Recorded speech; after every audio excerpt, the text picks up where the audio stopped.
જો આપણી થીમનું નામ શું છે?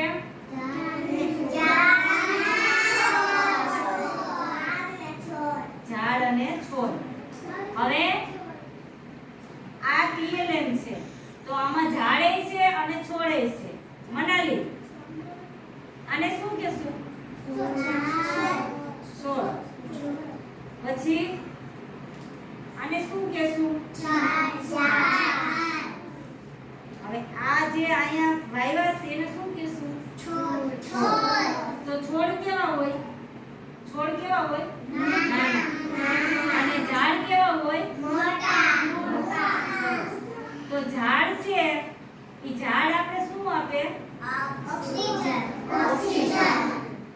હવે આપણે જીવવા માટે કોની જરૂર છે? ઓક્સિજનની. ઓક્સિજનની. તો ઈ ઝાડ આપણે ઓક્સિજન આપે અને જે આપણે શ્વાસ લઈએ ને ત્યારે આપણે ઓક્સિજન લેવાનું હોય. આપણે જીવવા માટે ઓક્સિજનની જરૂર પડે. કોની પડે? ઓક્સિજન.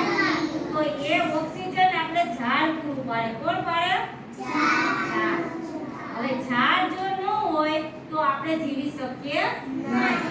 પછી જે વાતાવરણ છે બધું હવા, એ હવા પ્રદૂષણ ન થાય અને ચોખ્ખી હવા રહે એના માટે આપણે ઝાડની જરૂર પડે. કોની જરૂર પડે? ઈજાના ઝાડની. એટલે આપણે ઝાડ વાવવા પડે, વૃક્ષ વાવવા પડે ને. પછી વૃક્ષ ન હોય તો વરસાદ નથી થતો. તો વરસાદ ન હોય તો આપણે પીવાનું પાણી ન મળે. ન મળે ને, કારણ કે વૃક્ષ હોય તો જ કેવા વરસાદ થઈ શકે. જંગલ વિસ્તારમાં વધારે વરસાદ થાય ને, કારણ કે ત્યાં જંગલમાં વધારે ઝાડ હોય. એટલે આપણે ઝાડ છે એને કોઈ દિવસ કાપવાના નથી. ઝાડ આપણે વાવવાના છે, કાપવાના નથી. ઝાડ આપણે શું આપે? પાછું હું તમને મનાલી, ઝાડ આપણે શું આપે? ઓક્સિજન. ઓક્સિજન કોને જરૂરી છે?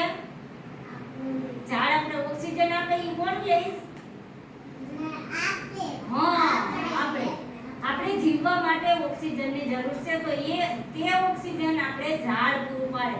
કોણ પાડે? ઝાડ. એટલે હંમેશા ઝાડનું રક્ષણ કરવાનું છે. ઝાડ વાવ્યા પછી આપણે એને શું દેવાનું હોય? કોઈ મોટું થાય પાણી.